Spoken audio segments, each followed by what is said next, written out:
the stress on me, and I kept it to myself as much as possible because I never let the financial worries get involved with Gary. He just realised he would do it, and he was so practical, but he was also very cost conscious about it. So he'd always go for the cheapest and the best way forward that he could get.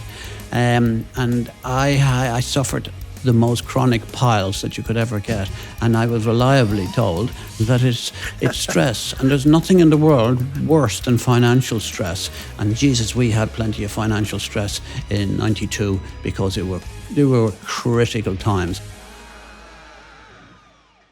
Hello and welcome to Formula for Success. I'm David Coulthard, and I have a very special show lined up for you today. My good friend and beloved co-host, Eddie Jordan, is busy this week, probably off striking another billion-dollar deal on the back of a super yacht while playing the spoons. So I've taken a dive into the FFS archives and handpicked some of my absolute favourite tall tales from Mr. Jordan. I remember it must have been just after 9/11. In fact, it was. We were the first international sporting event to go back into America after 9/11. And Bernie insisted that this was solidarity for our friends in the States and that we should be seen to be doing this. And we went with a Formula One, the whole camp, if you like. Everyone went there. It was a full-on blown Grand Prix. And we went to Indianapolis. And we were quite pleased. We finished fourth, only for the fourth place to be taken from us. Something to do, a trivial thing about a plank not being the right distance. And despite the fact that I argued. Now, Trevor Foster, who was the team manager, he was always nervous of me going to the stewards meeting because he knew I would cause aggravation. And this was no exception. So I went to the stewards alongside him. He did the talking, he did the explaining, and he was talking about the tolerance level, 0.5% or this or that and the other. And I could see this wasn't making the right kind of impact on these stewards. And we finally get the decree. We leave and they come back and will get back to us. And they said, no, the fourth penalty, it's taken from you. We do not agree your argument and you've lost the position. So then I said, okay, Trevor, let's have a look at that. So he showed me the answer. I said, let me see what they said. And I don't know what happened to me. But I said, Trevor, remind me, I thought there was only 2 stewards in there. He said, yes. He said, well, this document has 3 stewards having signed it. Where was the third guy? And so I agreed to appeal their decision to the FIA court in Paris. And I was able to find out that the third steward was on a plane back to Canada. He had not been present and never was present. Yet his signature was there. Well, it wasn't his signature, actually. And then I found out who eventually it was. And the other thing that happened during that, of course, I did get tipped off, I must tell you, but I'm not going to say who or why because it would be wrong to make any reference to that. But I had a tiny little tip-off. You shouldn't have mentioned you got a tip-off then. Well, of course, everyone's listening going, who gave the tip-off? I'm not that brilliant. I was buying into it for a minute. Now we all want to know who's the grass. Oh, no. I did notice that there was only 2. And what happened was that a girl, a prominent girl, who was a PA of a very senior person inside Formula One, had been asked to sign this person's name. And I went to Max. Max rang me up, Max Mosley, that is, who was the then president. And he said, Jordan, you're being silly. This is never going to work. Why are you bringing this to Paris? I said, listen, Max, you will notice on your desk tomorrow morning from our lawyers a subpoena request for a certain person. He said, what's she got to do with it? She's one of our staff. I said, exactly. You should ask her because I've had to go to the forensic department of Scotland Yard, which was an absolute lie, but he swallowed it. And it sounds absolutely believable. And the forensic department, I said, Max, the forensic department of the Scotland Yard has said this person who signed that other contract, that other document, is the same person who signed this guy. And I said, the decision has to be overruled because this document you've served upon us is fraudulent. Now, if you want me to bring that in future in front of the court in Paris, I said, and that was the first time ever the FIA were beaten in a court appeal. So a little bit of history, but, it's called shenanigans. We were very lucky.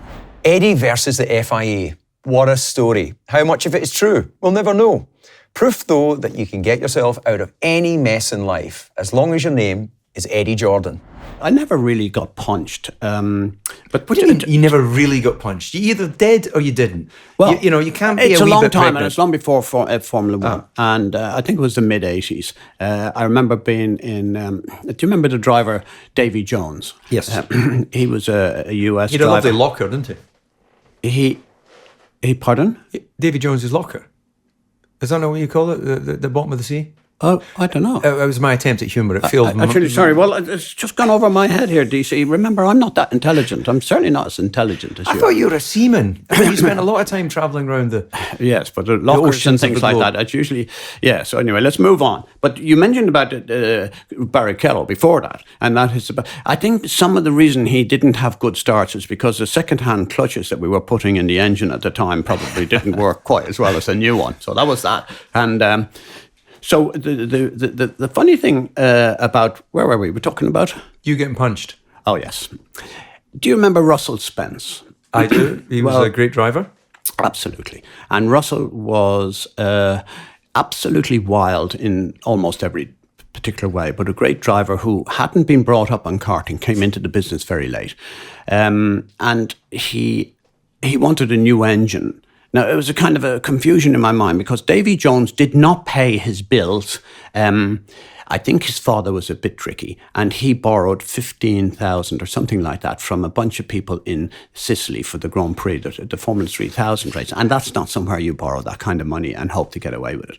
So the following year, they thought because it was the Jordan team that he was driving for, they would attack me. So I was brought into this room, and it was blackened out, and there was about 5 very serious, heavy guys in there. And I was being pushed from one to the other around the room and given a little bit of a slap every now and again to say... And I said, guys, you got the wrong guy here. I think you got I the would pay wrong to man. watch that. I don't have an American accent. I'm out and out Paddy. You're mixing it up. I have a people called Russell Spence. So Russell wanted to come to save me. And he's a tough. Russell knows how to protect himself, and he knows how to get his fists up. But he was a class act. But I got a few punches there. And then Russell wasn't very happy with me, and he threatened to punch me himself because I wouldn't replace the engine that he got. He thought it was down in power, and I told him it was perfect. We did all the checks. Brian Hart was there to prove that the engine was fine, but Russell wasn't having any of it, and I think there was a few slaps involved there as well. So there's a couple of slaps. It was a particularly strong weekend. Just like you have the problem with Spa, I have a problem with Sicily. Well, yeah, okay. Well, I'll not be heading there with you on your boat anytime soon. In this clip from the early days of FFS, Eddie, never one to shy away from stirring the pot, shared his version of events around Ralph Schumacher leaving Jordan. Luckily for us, Ralph was mic'd up, ready and waiting to set the record straight.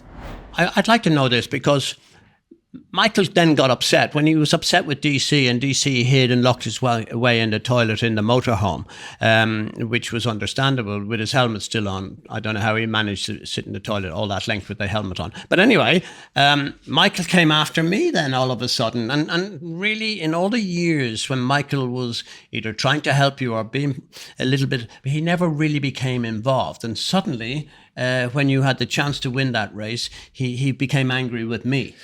Why was that? Well, I would guess, he's first of all, he's my big brother, and he believed that the race belonged to me. And I mean, you remember all the radio conversation. Obviously, sure. Damon cannot remember all of it, but doesn't matter. I think, we prerogative. and we talked about it after the race. And, he was my kind of mentor and manager at that time, you have to say. I mean, without Michael and Willy, I wouldn't be there where I was.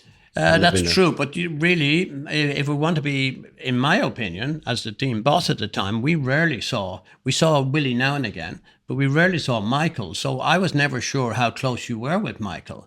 But when he came to me in Spa and he says, Ralph will never drive for you again. And I remember saying to him, and I kind of took out my palm and I said, look, there's a contract, there's a buyout clause in the contract, pay the money, off he goes, no problems, adios, bye-bye. And he just was quiet and he went. And eventually, I believe it was a mistake because the 99 car was a world championship winner. You could have won the world championship in that car. Yeah, but that was not the way it happened, Eddie. No, but you went to Williams for the money. Yeah, but you know paid me. why? But what? you forgot why? Because you really forgot why? Why? Tell me. You don't remember when you called me? I was lying on my boat one day. Well, you were lying on your where? I was on a boat, on a small boat between two races. Yeah. And EJ called me. He said, okay, I know we have a shitty car, but we need desperately the points. It was before Silverstone. And he called me and said, if you don't score a point, you're out of the car. That's what he said. I told you, you're fucking history. No, you're out of the car. Yeah. Anyway. After that, I hang up the phone. I called Willie and said, okay, whatever happens, we need to look for something else because I'm not going to work with this guy anymore after this season. That was the way it happened. And I can tell you, these days... You did finish 6th. I'm not ready yet here. Okay. These days, you need to finish 7th to be the point, as you remember. And in the qualifying, our beautiful engine blew up. So I was starting last. And you know what he did? He came to the grid, to the end of the grid to me, and said, don't forget what I told you the other week. You are out if you don't score a point. That's how I went into this race. And that is the truth. Well, was that good motivation? Yeah, that was an amazing motivation. And all of a sudden, I scored that point, and then in his right hand, I don't want to mention the name, but you know who Ian? Oh yeah, Ian Phillips. Yeah. Everybody loves Ian Phillips. They even love him 10 times more than they love me. And then all of a sudden, he came back and said, no, really, no, we have a contract to drive. If he wants to get out of that contract, he has to buy himself out. That's when it started. And he knew that I had a contract with Williams already. And I knew, more importantly, he had the money. We all know Eddie's black book is almost as thick as his wallet. If he's not hanging out with Michael Flatley or on a yacht with Monaco royalty, he's telling us all about hanging out with Michael Flatley or being on a yacht with Monaco royalty. On this occasion, though, he was on the piss with Cillian Murphy. And our podcast guest that week, Liam Cunningham. My next story about Liam is something like this. I get a call and is this one real? Well, why don't you, Liam? Why don't Were you you asleep when this story happened? No. That's what so we want the to know. next thing is, EJ, fancy coming for dinner? My movie is Wind the Blue the Barley. It's Shakes the Barley. When's it Shakes the Barley? Whatever it was. Yeah. And Cillian Murphy and yourself and some of the directors and the producers, they were having a little drinks party after the movie being in competition in Cannes, and said, EJ, come down here because the following week was Monaco, and naturally he was going to be on the grid, and I think it was Nigel North, I think Brian O'Driscoll was with you, I'm not sure who you were with on the grid. Anyway, we had this amazing night. Now, you can't imagine what went on. Cannes at this time of the year is electric anyway. So move on to Monaco. He's on the grid, and it's the same day. It's the race is the same day as the prize giving that the winners are announced. Correct. So your choice is to be up there. Yeah. So or down here. He I was down here. realised that his movie wasn't going to do anything in I didn't realise that at all. We were leading the thing. I still came down, and it was still, we were the but you hottest didn't ticket. care, did you? You didn't care. No, I wanted to be You here. came That's to why I the got the Grand can Prix to with come the down Jordan here. team. But anyway, Limo again falls into the bad company, and you wind up at the Monte Carlo Bay Beach with Bono, but you got absolutely hammered. Well, I didn't get up, so I was hammered the whole week. Okay, so you were being in a ridiculous state. You looked okay to me on the grid, but anyway, he was gone. I get the captain of the boat rings me. Have you seen Limo? Have you seen Limo? Have you seen Limo? I said, what's wrong? He said, Jesus, get and find him. You must get him because they've won the Palme d'Or in Cannes. Yeah. And he's got to go there to the red carpet to go and collect the trophy. Yeah. Now, can I tell you, he was so hammered, he never made, probably in his acting career, the biggest achievement that he has got. Or should have got. It's the film. It's the film. But, okay, the film. But himself and Cillian Murphy never made it. Now, what does that say about Irish actors? That's what I want to know. Liam, is that true or not? Yeah, it's true. Patrick texted me. Said, well, congratulations. I was so drunk. I went, for what? And he said, for winning. I said, winning what? He said, the Palme d'Or. And I said, how do you know? He said, I'm watching it on the television. So I said, apparently we've won the Palme d'Or. And then the word went around the Monte Carlo Beach or Bay Hotel, whatever it was, Beach Hotel. Bay Hotel. And I went around and it was just like ridiculous. There was, champagne flying and all that sort of stuff. And a fella gave me a private jet. Jonathan, wasn't it? Remember Jonathan Howe? Gave me a private jet. Said, yeah, here, my it's not much, he said. It's not much, a private jet. My gift to you. Only 30k away. Would you need a private jet to get there? No, not to get, no, home. On the Monday. He said, well, I said, I'm not going. I rang Cillian. I said, where are you? He said, I'm in Leon. I don't know where he was. I said, are you going back for the thing? And he went, nah. He said, are you? And I went, nah. And we just stayed down and enjoyed the party that night. We celebrated here. It was great. Well, So there's another story that is actually accurate. Have you know? Can you say thank you? thank you. I'm Thank astonished. you, Eddie, You've got any of that right. for I two did get it all right You because I did, remember actually. the aggravation you caused me. We should mention that Killian, who you mentioned there, Yeah. Oh, Killian's magnificent, and he's. It kills me to say this. He's probably one of the most beautiful-looking men I've ever very ever handsome. seen. Incredible and, eyes. and yeah, he has The incredible. good eyes. thing about him and is he's as he's nice about on the my inside. height, so that's not bad. He's as lovely on the inside as he is on the Well, outside. that's interesting, actually, because that leads us into the competitive nature. Because I'm sitting here beside Eddie, my co-pilot in this production. But the truth is, I did my entire career. I worked as hard as I could to never have to be in a situation where I'd have to drive for him. Yeah. and so That says a lot about you, Eddie, doesn't Well, it? funny enough, you never had enough money to be on my radar screen, so I don't know what you're complaining about. Well, there you go. So Yeah. we're in agreement on that. But It there is must weird. be actors that you really look forward to working with, and and I'm not asking you to name check unless you really want to. But is it the same? There's some people you go, brilliant, that person's got the Yeah. part. I'm really looking forward to. Oh, there's other times where you go, look, I'm a professional. I'm going to do this movie because I really believe in the part I'm playing. Yeah. But my co-star is a complete arsehole. No, it usually doesn't come to that because I already have the information before I say no to working with them. I'm just too long in the business to have to tolerate the narcissists, and which our So business. could I say no to sitting beside Eddie on this podcast? I tried to say no to this podcast. I didn't know. I Listen, thought it wasn't an I have option. to say that he galloped all the way here from Cannes. He just wanted to meet you or Irvine. We I'm know not on the each schedule. other. I saw him in Dublin. I know, we had a great We had time in Dublin. a lovely time in Dublin. he was there with when his he was doing lads. the RBA stuff. Yeah, we did a bit of responsible drinking. He's completely screwed in the head with Formula One. That's the problem with him. Oh no, I love it. Our good friend Gerhard Berger joined us on the show last year, and midway through our conversation, Eddie shared this gem of a story about some driver fisticuffs. Naturally, Gerhard then chimed in with some much-needed clarification. This conversation will revolve around schnapps for the whole duration because that was 95, David. I want to go back a couple of years. 93, I arrive in Japan. I hadn't got a driver, so I decided, Jesus, I better give Irvine the chance. I'd sent him out there to make some money for me in Formula 3000, and he'd been doing really well, so he got the drive. It's his first drive ever in Formula One. So Irvine, as we know, was a great talent and great fun. We won't talk about his fitness levels, but that's another story. But anyway, during the race, it was wet. And he knew the track in Japan, in Suzuka. And Tough track, great track. A really audacious maneuver to unlap himself against Senna. And Senna went on to win the championship that particular day. And of course, they got absolutely hammered with Karl-Heinz, with him. Gerhard was feeding him with schnapps. And at this stage, Senna, who was really a teetotaler, but he was off his head on whatever he had given him. And he sent him, he said, I wouldn't put up with what Irvine did. You better go down and see that Irvine and teach him a few lessons and tell him, do you not realize I am the world champion?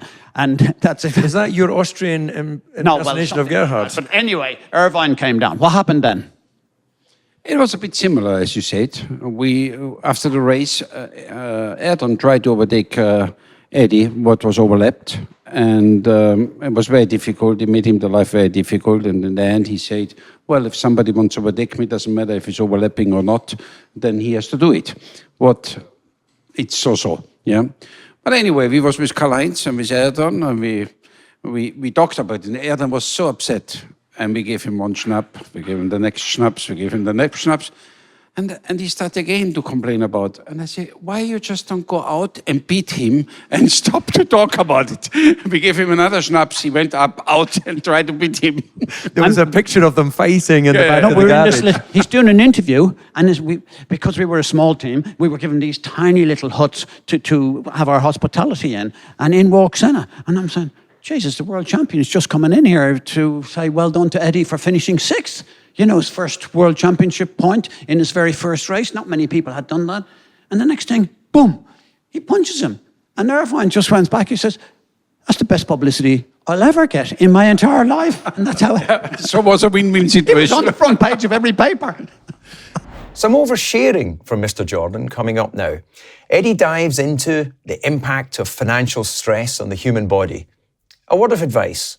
You might want to finish your lunch before listening to this one.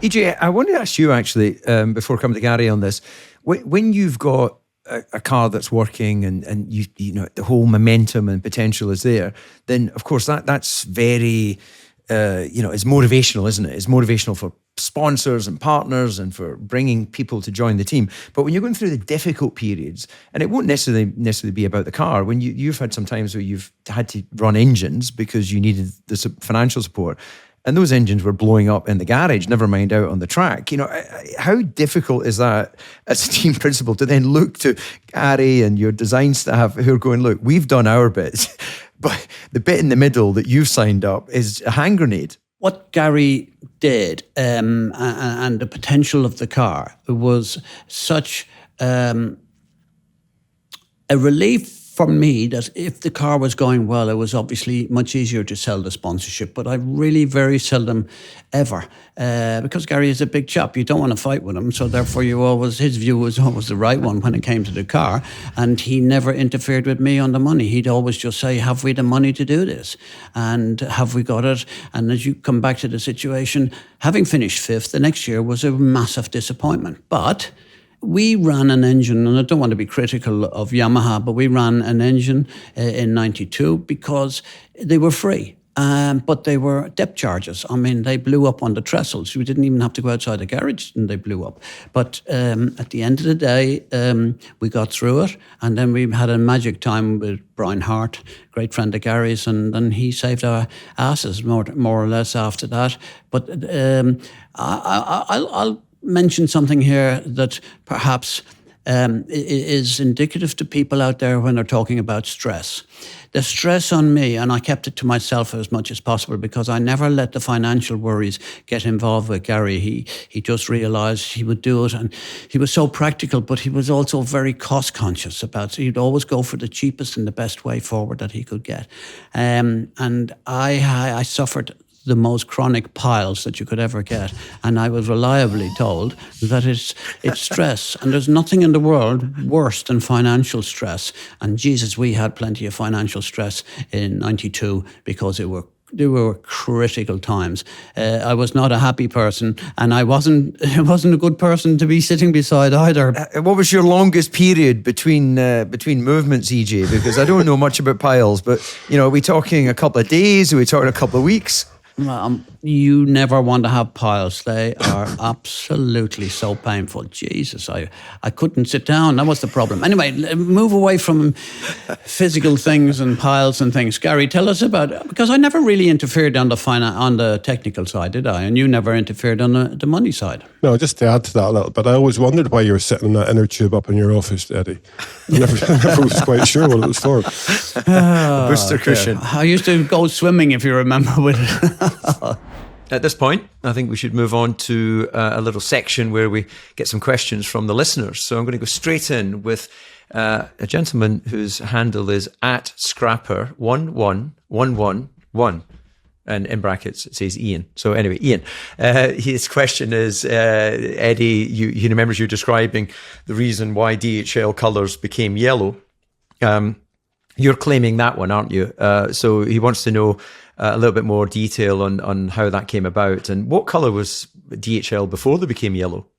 I had a Deutsche Post, and Deutsche Post owned the Post Bank, and they had an involvement with Lufthansa, and that's why the yellow is on Lufthansa a little bit. So they came to me and they said, look, they were very happy with what we were doing with Frentzen in particular and winning some races. And they said to me, look, we've just bought a new business, and we'd like you to help us to make it the number one business in the world with some of the on-track performance and stuff like that. And for those who remember or are as old as me, DHL was always white with a tiny bit of DHL in red. So that's just to remind you, David, but you're too young. Anyway, we move on. And I went to Nigel Northridge, who was the chief executive of Benson and Hedges. And I said, Nigel, this is what we're going to do. He said, but EJ, come on. You know me now, and I know what you're like, but you can't do that. I said, come on, don't be silly, of course we can. And he said, no, the contract is absolutely clear. The car must be yellow at all times, so you can't do it. And I knew by him that he was deadly serious. And even though he was Irish, and I thought we could wangle a few little deals here and there, but there was absolutely no way it was a rock. So what could I do? The only way out of this I could see is I'd go back to Professor Shukis and say to him, listen, Professor, you've asked me to do something and I'm not going to be able to do it for you. And he said, what? I said, because you've asked me to do something that's impossible, because you've asked me to give you DHL in white and red and compete against FedEx, which is white with red. And I said, you like for like, you're not going to compete against that. I said, even if you look at UPS, that horrible brown colour, everybody knows where that van is. They know it's a UPS van. And so I asked for permission to see the main board. And at the next board meeting, and he said, don't be silly, we never do things like that. The board meeting is very serious, even the advisory board. And I said, no, I want to see the main board because I've got something that they need to understand and at least know that in front of them I've produced this particular item. So eventually they said yes. I got 5 minutes at the end of the board meeting and I went in there dressed in my team uniform with a yellow Deutsche Post umbrella. And I know it's so bad luck to put an umbrella up in the middle of a room or something, not on the outside, but I did. And I gave each and every member of the board a package and I asked them not to look at it first and not to turn the pages over. And so the first page was 7 vans, all white, in a street. And the next page was 3-4 aeroplanes, all white. And I said, now please stop. I said, you've asked me to try to help you to make DHL the major logistics brand in the entire world. And I'm saying to you, in the current situation, I cannot do that. And I'm refusing to take it on board as a sponsor because I physically can't deliver for you.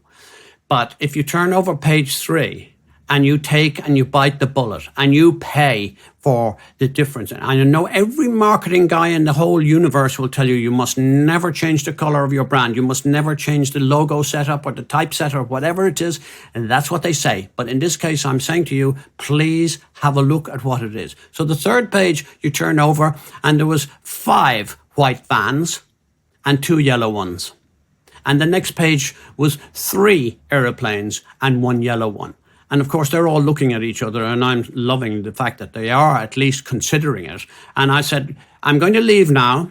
And I've put the umbrella up as that. And I said, you have sooner or later to bite the bullet. You've got to pay the expense now. You've got to suffer the pain to get the gain down the road. And that is how DHL became yellow. And to this day, they pay me a tiny, tiny royalty just as friendship to maintain what actually happened on that given day. It's one of the, for me, it makes me so excited when I see people queuing up to either get a delivery from DHL or a van, if it's at your place in Monaco or it's at our place anywhere in the world. I get great pleasure because for sure, Jordan Company, not because they were clever, but because we were desperate. We needed the money and I had to go for it flat out.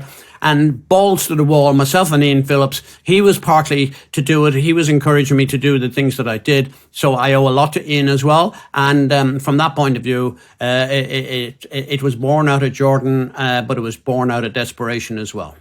Well, you mentioned Ian Phillips. For those listening that aren't aware of Ian, he's been around in the sport for many, many years. And I was watching on the flight to Saudi Arabia, actually, the Max Mosley documentary.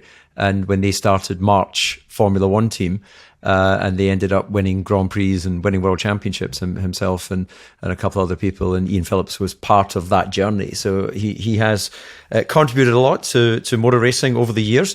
EJ, it seems Absolutely. it seems to me that you got as much pleasure out of marketing and doing deals as you did out of the racing. But I have been told a story where you, in your prime, when you were really, sponsors are throwing themselves at Jordan because they were different and they all wanted to be part of the journey. Apparently you were on stage at a conference where the supplier of your trucks had changed or you just simply, instead of standing there and saying thank you to Volvo or whoever was your truck sponsor, you said, look, without Scania, we couldn't be successful. And of course you're looking at all these faces going, we're not that brand. Did that actually happen or is that just folklore? Well, to be honest, to this day, if you ask me which it was, because I think we did have Volvo and we did have Scania, and I had no idea. And for me, it was a matter of a truck getting from A to B, and I just wanted to be respectful to them, but I was a complete clown. Because obviously, in those days, David, my mind was about 4 sentences into the future. What I was actually saying was just complete nonsense. I was trying to remember what should come up next so as I don't forget people. But yeah, I mean, that's not the only one. I'm sure if you dig deep enough, I think there's bigger screw-ups than that along the way, which I'll admit to them all, don't you worry. I won't hide behind anything. I'm sure when someone pointed out to you, you were able to twist it with the luck of the Irish. You probably turned it into, I was just checking. But if you're talking about sponsorship, I've got to say, one of the classics, and this is reminded by a great driver, which I absolutely love, called Martin Donnelly. He said, EJ, in his typical Irish accent, he said, do you remember you sent me out for the Formula 3000 race in Silverstone? And then because you had the ambassador for Kuwait on the outside of the track, and on the inside you had the people from Camel, and you had on one side of the side pod, you had Kuwait, and on the other one Camel, and both thought that they were the main title sponsors. Honestly, that was such a frightening race for me because I was afraid of my life that they'd twig what I was doing. But you did those things in total desperation. All right, anchors, that wraps up Eddie Jordan's Tall Tales. I hope you enjoyed my picks. Lots of great memories in there, and no doubt some complete fabrications. Very entertaining nonetheless.